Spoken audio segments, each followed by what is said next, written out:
Okay, I want to welcome you all to our presentation of Everyday Strong here today. Like she said, my name is Danny Rowan. I am a peer support trainer with United Way, and that just means that I'm not a professional anything really, but what I've been trained to do is present to you this new way of looking at mental health and anxiety and depression in our kids. And all of what we're going to be seeing today was developed by a panel of experts, principally by Dr. Matt Swenson, who's a child psychiatrist. And I'm a big fan of his work. And we will see him on video a few times here. So we are going to talk about how to build resilience and improve the mental health in the kids in our lives. And you might even be able to take away some things here that will improve your own life and relationships with other adults even. And what we know is that resilience requires relationships. Sometimes we think that we need to teach resilience, but resilience blossoms naturally out of caring relationships. And we just want to think, when confronted with the fallout of childhood trauma, why do some children adapt and overcome while others bear lifelong scars that flatten their potential? So what is a differentiating factor there for some kids that have challenging situations and then end up thriving as adults or later in youth, and what do others not have? And we have a growing body of evidence that points to one common answer, which is that every child who winds up doing well has had at least one stable and committed relationship with a supportive adult. So we all have children in our lives that we care about. We have different relationships. They might be your own children, grandchildren, maybe you're an educator, grandparent, aunt, uncle, sibling. So we want to think about what we can do to help be that stable and caring relationship for the kids in our lives. So we have a couple objectives today. We're just going to go over those real quick. We want to look at a new way to think about children's mental health and behavior and learn a simple and practical framework to clarify any concerns we might have, and then how to apply this framework. Now this is where the rubber really meets the road, and we'll have some chances to practice this here today to improve our relationships and increase their resilience. So just quickly, Utah youth are struggling more. If you think that you've been hearing more about, you're all here at a Mental Health Awareness Summit, so this is not news to you, right? But just our data from the SHARP survey, which is a questionnaire that's given to 6th, 8th, 10th, and 12th graders every 2 years. This is Utah County youth. They ask a question that's a good screener question kind of for clinical depression. And that question is, during the last 12 months, did you ever feel so sad or hopeless almost every day for 2 weeks or more in a row that you stopped doing some usual activities? And the data we have for Utah County is that this number has doubled in the past 10 years. Now this is 2019, so it'll be interesting to see what our data after the pandemic comes out at. This information was, compiled before that. But nonetheless, we know this is a problem that's increasing in our youth. Now, when we hear this, when we know that these problems are coming up more and more, what's the first question that comes up? Why, right? I can read everyone's minds. We're all thinking, why? Why is this? In fact, I just had a neighbor the other day saying, why is this such an increased thing? I know you study this stuff. Why is this coming up? So what could be causing this? What are some of the theories that are out there? Maybe you have them, maybe you've heard them. What are some things out there that might be increasing the depression, anxiety, and mental health struggles of our youth? Social media. Okay, was that what you were going to say too? Yeah, cell phones. Big one, right?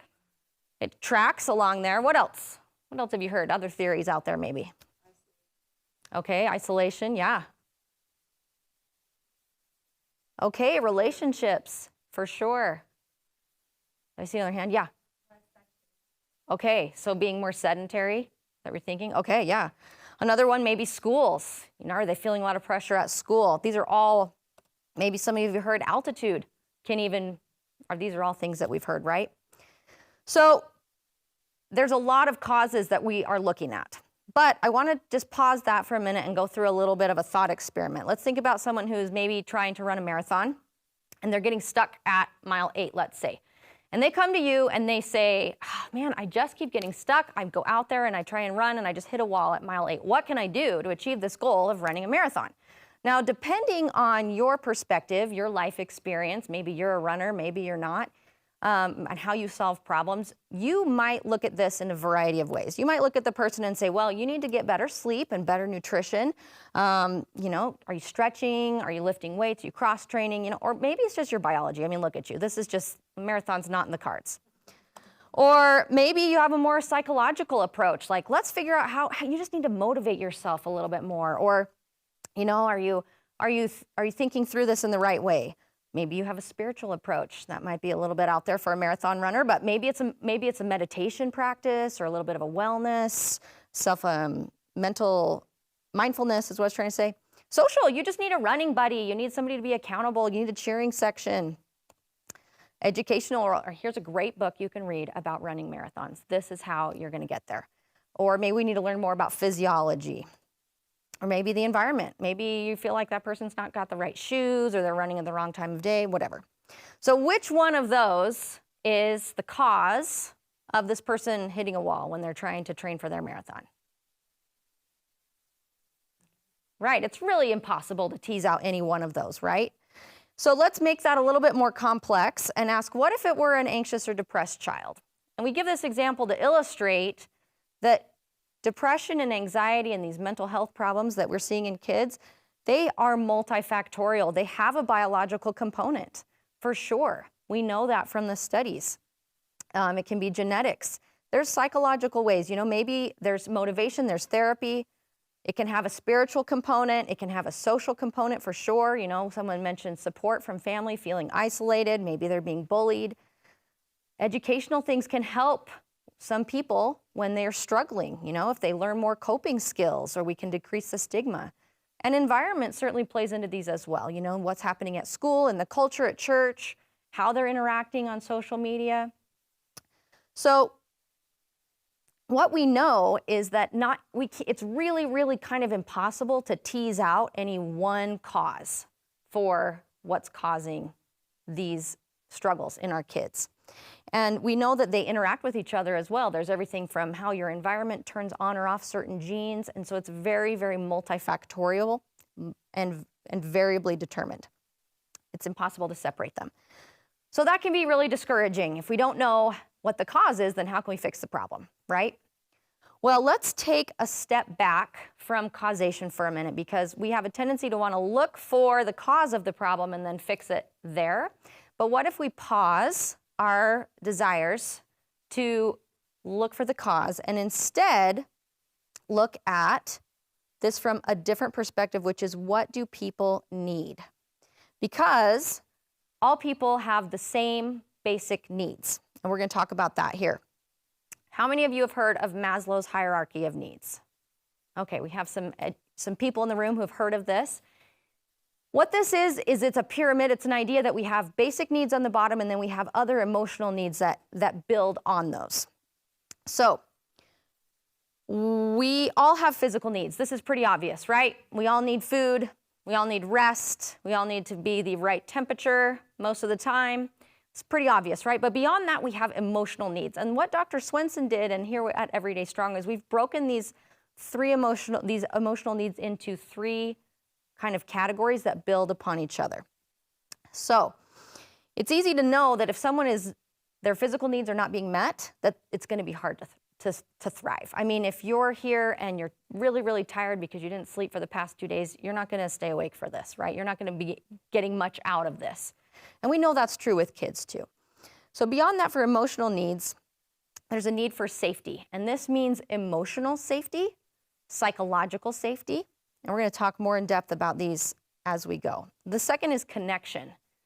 We all really need a connection with other people. And finally, confidence is the third one. We need to feel like we can be successful in life and that we have the skills necessary to get us where we want to go. And then after that, we will thrive. If those underlying needs are met, then we thrive. And an important implication of this, or something to understand, is that sometimes what thriving means is not necessarily what we expect.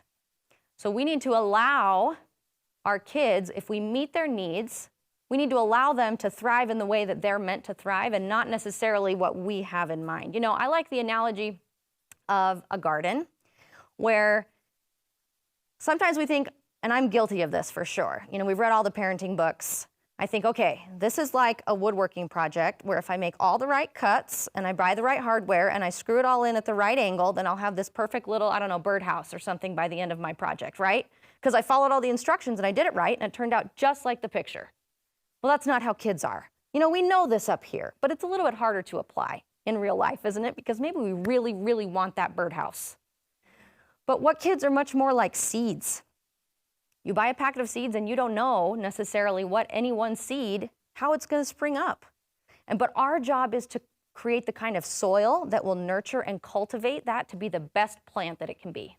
And enjoy that journey of that seed sprouting up and seeing what it is. We know it needs water. We know it needs light. We know it needs fertilization and good soil. So that's kind of this approach of how can we make sure that we're providing those underlying needs. Okay, so let's talk a little bit more about these in detail. What does it mean to feel safe? Now, let's not, like I said, it's emotional and psychological safety. We're not talking about car seats or helmets or GPS trackers or anything like that. We're talking about emotional safety. So I want you to think about who is someone that you feel like you can be yourself with. Pretty close to just, being yourself. Let your hair down, you be you. I want you to think about someone like that. And then I want you to think, what does that person do to help you feel that way? And as you can think about that, go ahead and raise your hand or just yell it out. What do people like that in your life, and I hope you all have someone, at least one person, what do they do to help you feel safe? Like you can be yourself. They forgive. Okay, yes, so they don't hold grudges, right? You're going to be able to come back and try again with that person, right? Okay, they're not judgmental. What do you mean by that?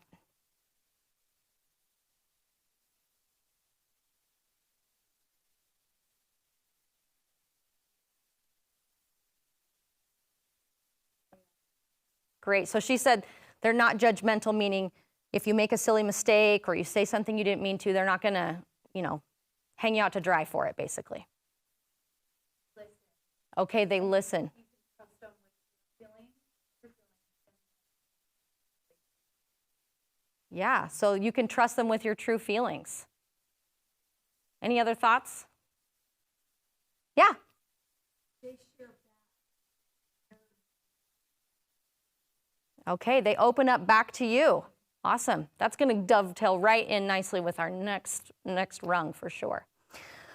Okay, so thinking about someone that makes you feel safe, that helps you to feel safe, let's think about what kids need to help feel safe. And let's think about maybe some things that we have a tendency to do as adults out of habit that might undermine that feeling of safety.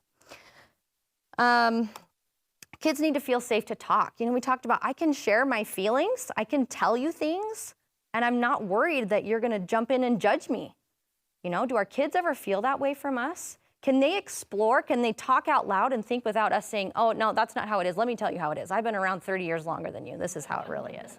Or do they have time to think? Do we give them that space? Do they have safe to be themselves? We talked about this too. Can they be who they are? Or do they feel like they need to be who we expect them to be? Do they feel like we have the birdhouse ready for them and they're trying to fit into that, but they know that they're not, so they don't feel safe being who they really are? Safe to feel. How many of you have a child in your life who feels things really, really strong? I have a couple of those, and it can be really tiring.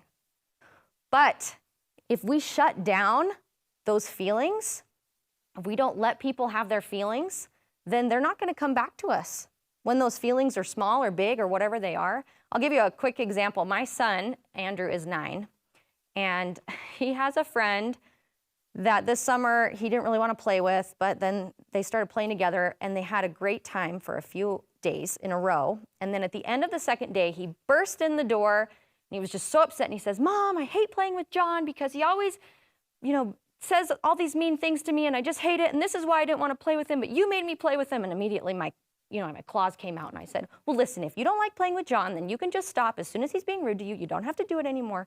And then I thought, wait a minute, what am I doing?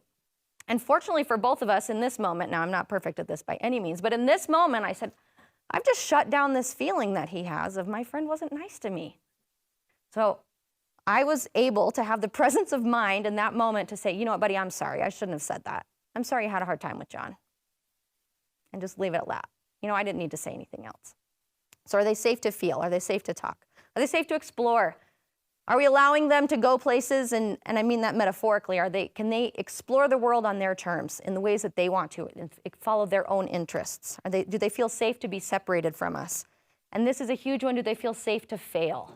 Even as adults, we struggle with this, feeling safe to fail, and I will just put myself as the poster child, guilty as charged on this one. Do our kids feel like if they screw up, like we talked about, that it's the end of the world? You know, we have a tendency to be a little bit catastrophic about things sometimes, right? If a kid comes home with a C, is it going to be okay? Or is that the end of the world, right? So does it feel safe to fail? My favorite way of thinking about safety are the three words, don't freak out. And we may be freaking out on the inside because we really care about this person and we want them to thrive. But if we can just practice, no matter what someone comes to tell us, no matter what happens, if we can be that calm influence that is not freaking out, that is going to cultivate a safe relationship. Think about if you got in a car accident and the EMS team came in and they were like, oh no, I don't know what to do. There's blood everywhere. What are we going to do? Ah, ah, ah. You know, you don't want those people to be the ones freaking out, right? You want them to come in and be calm and say, you know what? We've got this. We're going to take care of you. It's going to be okay. And that's who we want to be. We don't want to be the freaker outers. We want to be the calm people. And that is what cultivates safety. So don't freak out. And you might need to practice. You might need to practice imagining some situations that might come up and say, how could I handle this without letting my emotions be betrayed on my face? Okay, so when we have this kind of safe relationship, that opens us up for connection. So what does it mean to feel connected? This is a great word that is a little bit tricky to define, but I feel like you kind of know it when it's happening. When was the last time you felt really connected to someone? And I want you to think about what was going on in that moment. And if you're willing to share, I'd love to hear about it.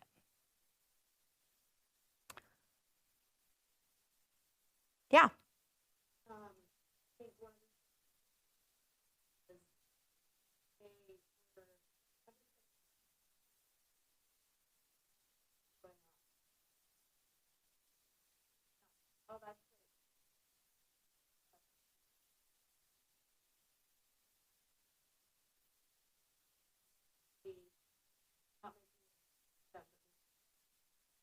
Okay, so she said expressing empathy, really working through something together and making it about you instead of about them, being a good listener. Awesome. What else? Can you think of another time you felt connected to somebody? And what was going on in that moment? Yeah. Someone, asked me how I was doing and said, like, they noticed this, and that, like, hey, I noticed I'm stressed out or whatever it was at the time. Then noticing me was really like, oh, noticing me that I might be going through something hard. That's kind of how they brought it up, and I thought. Awesome. So she said someone noticing her and noticing that maybe something was a little bit different, and that meant a lot, being noticed. I saw another hand. Yes?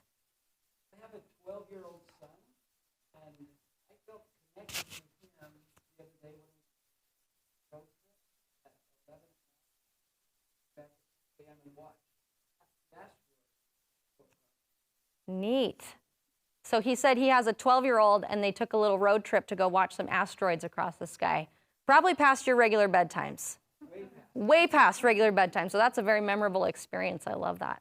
Any others you'd like to share about feeling connected to someone? Yeah. This morning I was on a walk and then I was and kind of look at each other.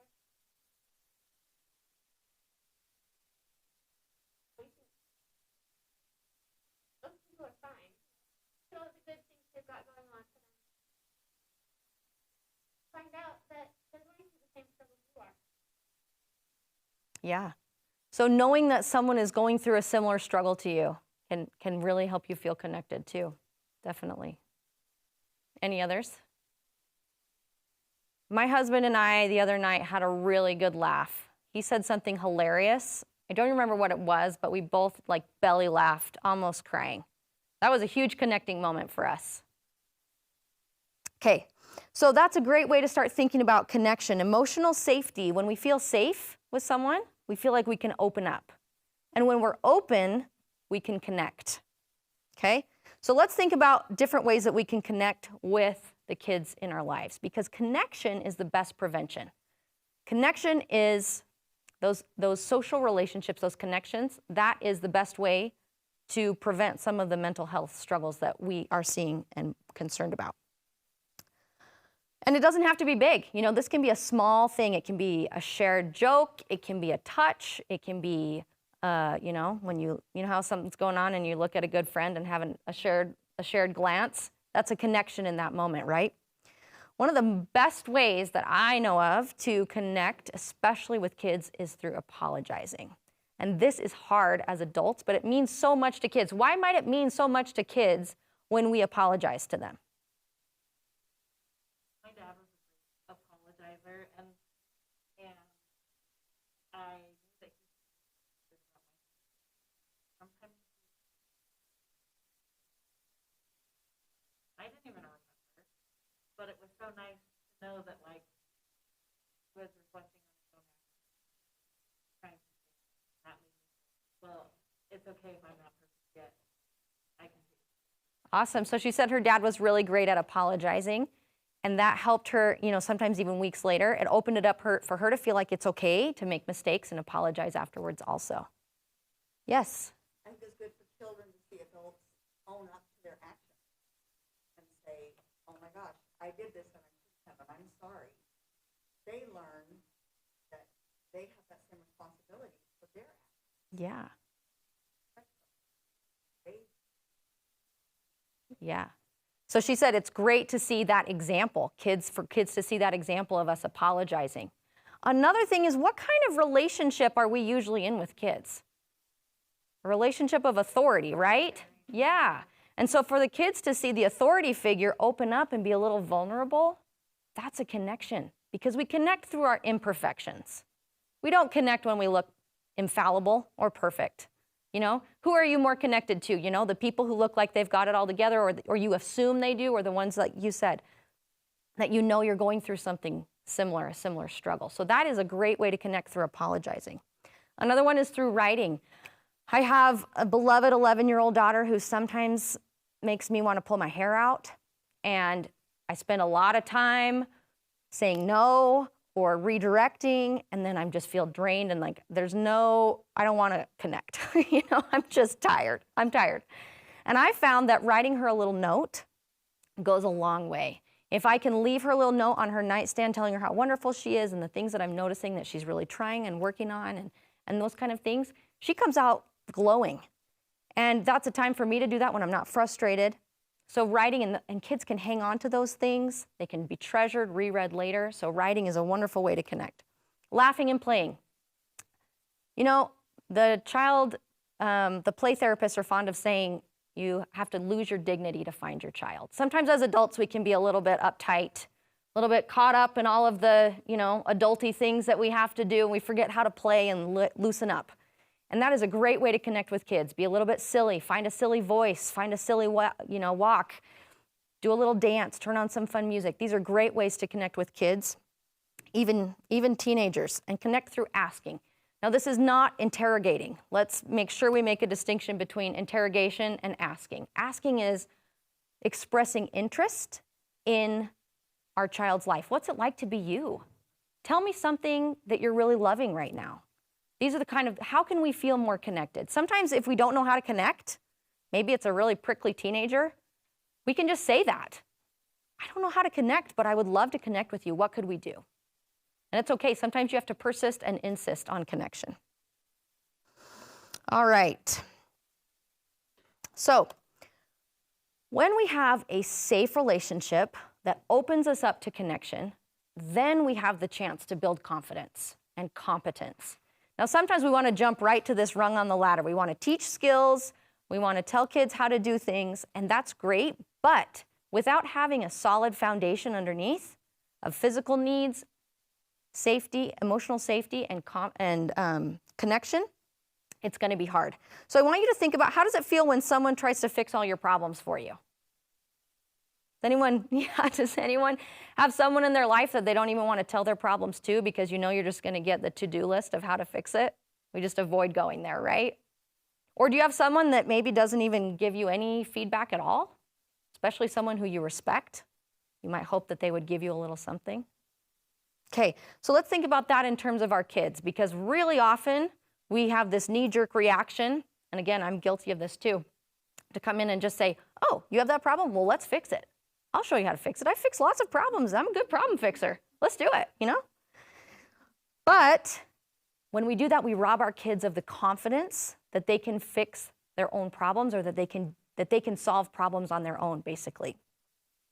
So there's some different ways that we can help our kids to build that confidence and that competence as we're learning skills. One is remembering. We can focus on times or help them recall times that they were successful in similar situations.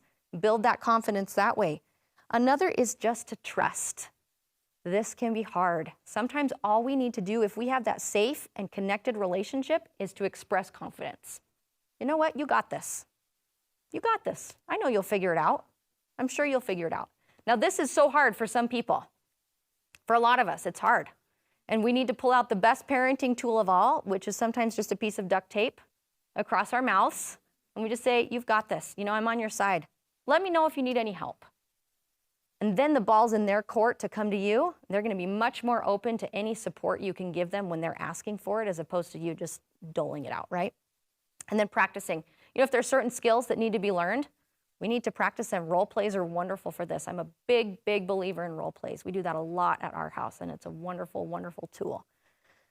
Think about it as being in a roller coaster car with your kid, with the kid, where we're going to go down this roller coaster. We're going to see what happens. We're in it together, you know? And that is a different way than maybe sometimes we're used to of just telling kids how things should go. Okay. This helps kids have a more growth versus fixed mindset. And you're probably familiar with that. But the idea is that, you know, there's room to grow in life. And we're building this confidence over time. You don't have to suddenly be, you know, sometimes kids feel like once they get to high school, you know, oh, I'm in 9th grade now, my grades really count. And they feel like, oh, now we're just going to be measured. You know, you've reached what your apex, and now we're just measuring you in life. And we want to make sure that they don't feel like it's ever the end, and that we can always keep going. Okay, so if we buy into this lens, this way of looking at things, it has powerful implications. And one of the things we have to believe, and we have to kind of take this as an article of faith, is that people want to thrive. Our kids want to do good. They want to be good. And when I heard this presentation for the first time, this was my main takeaway. Because sometimes I feel like my kids are out to get me. I feel like they know all the right buttons to push, and they're doing it on purpose. And I have to believe that they're not, that they want to be the best versions of themselves. And if we're having problems or struggles, we need to look at it from a different perspective of what needs might not be being met. What could I do to kind of create some more of this emotional safety, this connection, or there's some skills that need to be learned that I could teach after I'm making sure that we're safe and connected. Even kids who seem lazy or unmotivated, they want to thrive, but they're struggling with something down below that on the pyramid. So let's look at how this pyramid, this lens of looking at things, how it can affect in a real situation. This is a real patient of Dr. Swenson's. Nathan is a teen who recently announced his intention to drop out of school, in part because he doesn't see any path to graduation due to excessive school absences and failed classes. School administrators say he's often found with friends who skip class to smoke weed. Okay, so what usually happens with a kid like Nathan? Do you think? What are his teachers? What's the principal doing? What are his parents? How are they handling it, do you think? Scolding, okay. What was that? Labeling, like what kind of labels might he be getting? Okay. Maybe you're lazy. You're not motivated. What else? What's that? Oh, like a druggie. Okay, yeah. They've written him off. Okay. Does that work? Is this motivating him to get better, do you think? No, I think you see where this is going, right? Let's hear what Dr. Swenson has to say about when he worked with Nathan. Nathan came in, and I kind of went into my pyramid mode. And I was thinking, okay, well, it sounds like he just doesn't do well in school, but let's start at the bottom. And I said, well, how are you sleeping? Not very well, actually. So we talked about that. Are you eating well? I've gained 10 pounds in the last 6 months. Getting anything for exercise? No. And so we kind of start processing, and I say, maybe we could work on some of these things, get a little more sunshine. And he's kind of still got his head down. And I said, I really want to know how you're feeling about dropping out of high school. Can we talk about that? And we continued to talk, and I think I was doing my very best. All I was thinking in my mind is, how do I be safe? How do I not judge him? How do I not fix this? How do we sort of figure out how to collaborate? And at some point, Nathan started just crying, and I had no idea why. These tears. And he said, Dr. Swenson, for the last 2 weeks, I've driven to school. I've sat in my car in the parking lot for 6 hours, and then I've driven home. Because he was too anxious to face the school administrators, too overwhelmed to talk to his parents or to drop out. He was devastated. And I felt so grateful to be the first person he told that to. I thanked him. And we made a lot of progress after that, moving him forward, talking about his relationships, and then putting together a plan for school, which he did go back and he did graduate. But he just needed a safe place. He needed a safe place to talk. Okay, thank you. So, thank you, Dr. Swenson, is what I meant. So we can see how, maybe all these things we thought about Nathan, that he was lazy and unmotivated, maybe we need to step back and look, which of Nathan's needs are not being met here? Does he feel safe to tell anybody that he's scared to go to school? No, he didn't have that relationship with anyone where he could tell them that. And that's the foundation right there. So we had to build from the bottom up. So let's practice this on another situation. Let's look at May. May is a 4th grader who has shown low frustration tolerance and even some aggression repeatedly over the past several weeks. She threw a volleyball at a peer's face and a pen across the classroom at her teacher. Okay, so let's do this together. Identify what is a need that maybe we could care for with May right now. Thinking at the bottom and working our way up. What do you think? Is she tired? Does anyone know what tired children do? How often have we been so frustrated with a tired child? And sometimes we step back and say, you're just tired. Nothing is going to process until this child is well rested, right? I'm not sure we grow out of that. Maybe it's just me. Okay. Is she tired? What else? What else? We're starting at the bottom. What other needs of May's could we look at and think about? Is she hungry? Did she have a good lunch? Could I give her a snack? Maybe I'm the teacher. Maybe I'm the classroom aide. Okay, so looking at her physical needs, what's a need maybe we could look at in safety? What's a safety need we could think about with May, our 4th grader is she scared? Okay, is she acting out because she's scared? Does she feel safe with her peers? Is dodgeball a really scary place to be? Yes, I still have trauma from elementary school dodgeball. What else? Safe. How can I help May feel safe with me? What could you do maybe? Let's say you're May's teacher.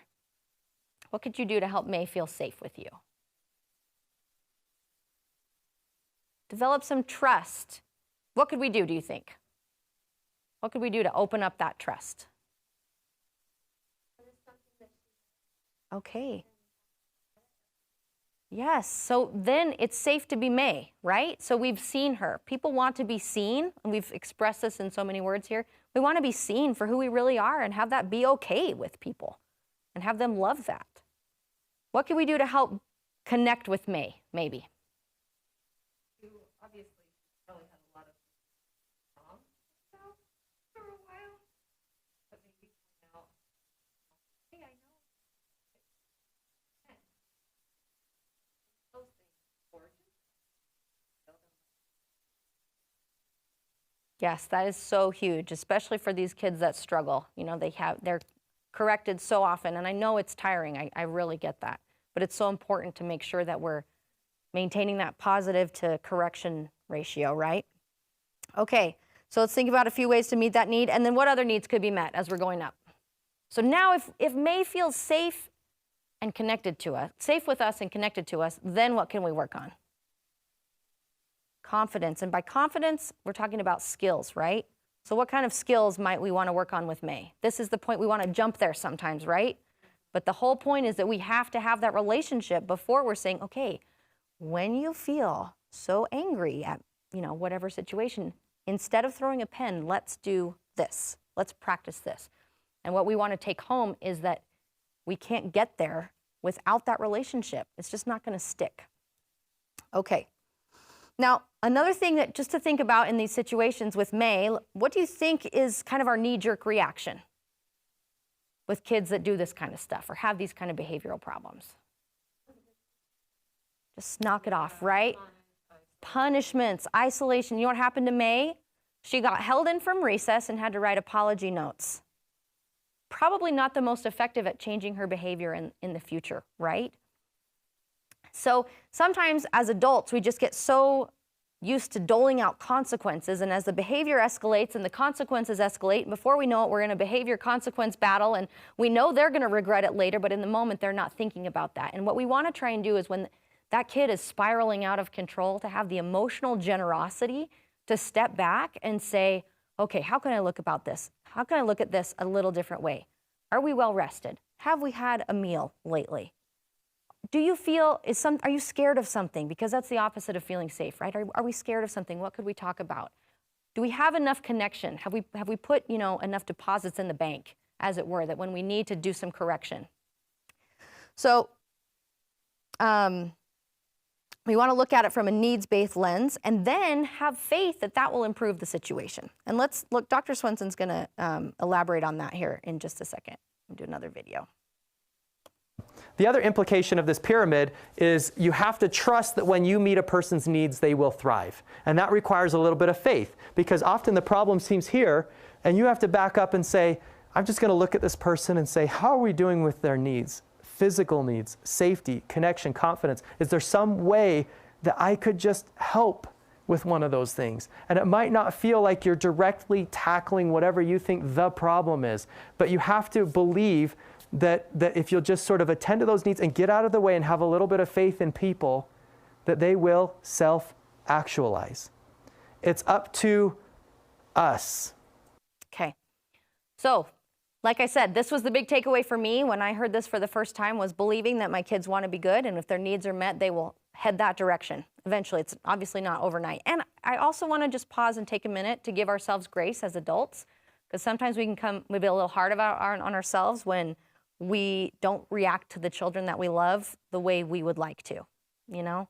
But the truth is we all have needs as well. We might not be well rested. We might be hungry. We might be feeling a little bit scared as well. So we want to look at this for ourselves in all our relationships, give ourselves some grace, and try to implement this as much as we can. Let's talk about another thing, which is motivation versus ability. You know, looking back at Nathan, one thing they said is he's just not motivated, you know? And this is something that we have to kind of tease out a little bit, because the truth is kids are motivated, but sometimes motivation is not enough because they're missing something. And I want to just make a little bit of a thought experiment analogy here with that. And I want you to imagine that I am up at bat and I'm trying to hit a baseball that's being thrown at me. And my coach wants to motivate me to hit the baseball. So he says, okay, Danny, if you don't hit this, you're going to fail this class. I've never been more motivated than knowing I was going to fail a class, okay? Then maybe we're going to up the motivation, and my dad's going to stand there and say, okay, I'll give you $100 if you hit the baseball. And then maybe all my friends are sitting there and giving me some more motivation by cheering me on, saying, yeah, you can do this, right? So now we've got some rewards. Maybe we need a consequence, which is my mom standing behind me with a baseball bat saying, okay, if you don't hit it, we're going to hit you in the knees, you know? So could I be more motivated to hit the baseball? No. But when that ball comes at me and I swing and I miss, why? Was it because I wasn't motivated to do it? No. For whatever reason, I do not have the ability to hit baseballs. That's maybe hits a little close to home. But anyway, so sometimes What we look at as a motivation problem can be an ability problem. Oh, we went too far. Sorry about that. Okay, so when motivation is not up is when a person is not able to do the thing that they want to do. And that was something about Nathan, is that he may have been seen as not motivated, but he was lacking some skills in order to be able to do that. And he was missing some things on the bottom of his pyramid as well, that safety and that connection. Okay, so let's do a little bit of a breakout. You can turn to your neighbor and we're gonna work through this with our neighbors. Another example is Carter. He's 8 and has severe ADHD. His parents report they are exhausted by his behavior. They report he lies about everything, has stolen from other kids at school, and recently scratched all the kitchen cabinets with a knife. Okay, why is Carter lying and stealing and vandalizing his own home? Why is he doing that? Okay, yes. Why is he impulsive? Yeah. That looks like a good idea. I'll do that. Yeah, this is true. But why does he have that problem? Okay, that could be a factor. We don't know, right? We don't know why he's doing that. There could be, it's multifactorial for sure. But let's take a step back from why and look at, we already know what has probably been tried. He's probably been yelled at, lots and lots of consequences, right? Things have been taken away, rewards. But what does he need? Let's take a step back and look at what Carter needs. So turn to your neighbor and let's work through this from the bottom up. And what could you do at each level? Think about what role you might have in Carter's life. Maybe you're a parent, maybe you're a teacher, and focus on what you can do. Because if you're Carter's teacher, it's not really your role to take him to the psychiatrist, right? But what can you do in your role with Carter? Kind of turn to your neighbor and let's take a couple minutes to talk that through.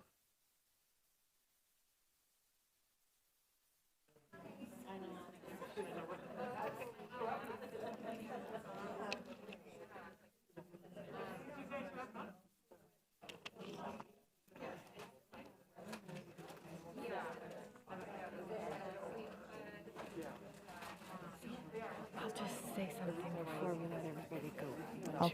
Okay, we probably have another 5 to 10 minutes.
Okay, let's take about 30 more seconds.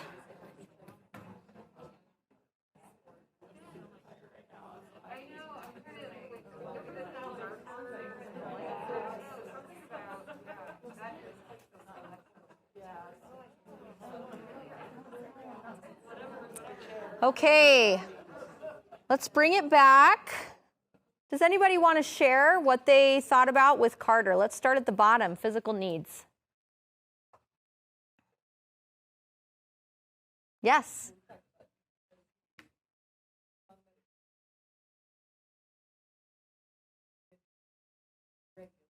Okay, is he taking his medication? Okay, yeah, is it the right time? Okay, sing a song for connection. Yeah. Okay. Okay. Yes, helping him calm down so he gets a good night's rest. Thank you. What about safety? What could you do to help Carter feel safe? A weighted blanket. Okay. Yeah. Yes.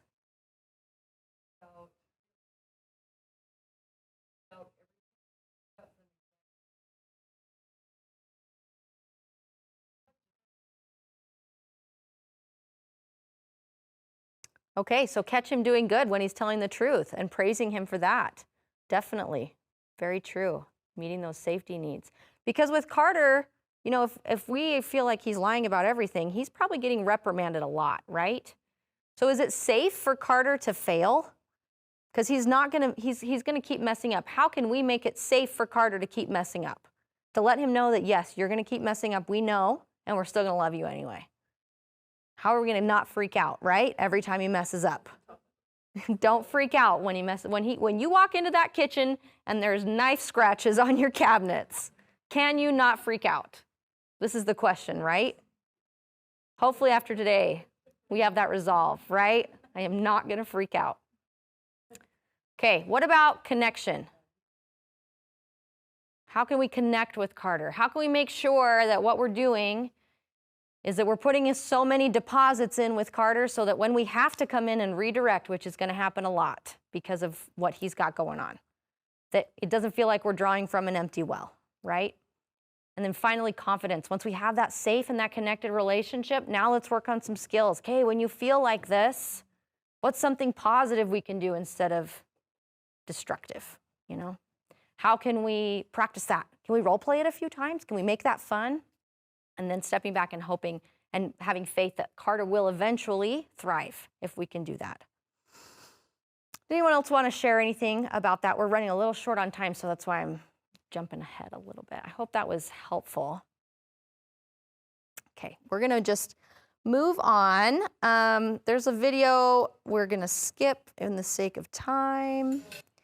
And then what I hope you'll take away from this is if every day you could ask yourself, what can I do to help the children in my life feel safe, connected, and confident? Because when we're meeting those needs, that's how we're building resilient kids. And that's again from Dr. Swenson. And what we hope you'll do in the last couple of minutes here is take out your phones and follow us on social media. Not because we want a billion likes, but because we know that it's really hard to get this kind of stuff. We feel great and motivated, you know, when we leave because we've just heard this awesome thing, but then life happens. We forget about it, you know, so it's really great on social media. We're posting things regularly that'll just help us remember. We need those little daily reminders of, okay, what can I do? What can I do today to help the kids in my life feel safe? What can I do to connect with them? How can we build skills? And then we also have this awesome resilience handbook. We'll send you home with one of these on your way out. This goes over everything that we talked about here today, and it just has some great ideas for how we can foster safety and connection and that confidence so that our kids can thrive. Do you want me to wrap up at this point? Yeah. Okay. Yeah. If you covered everything. Yeah, we have. I just didn't know if there was time for questions or if anyone wanted to. If there are. Yeah. Does anyone have any questions or a difficult situation you'd like to apply this framework to as a group? I want to give that opportunity or questions, whether you think this would work in a certain situation or, like I said, I'm not a professional, but we can do our best. No? Okay. Yes? I sure can. Yes. Okay, that was an easy one. Softball. Okay, yes? We totally can. Probably the best way, actually. Yes, the question was, did we ever share the PowerPoint? And the answer is yes. You also can want to have. You also can have Carlos about you. Okay, she's in charge of this. If you go to the right, to the end of the hall, Yeah, there's a table down at the end of the hall here from United Way. Okay, thank you all for coming. Grab a Resilience Handbook on your way out.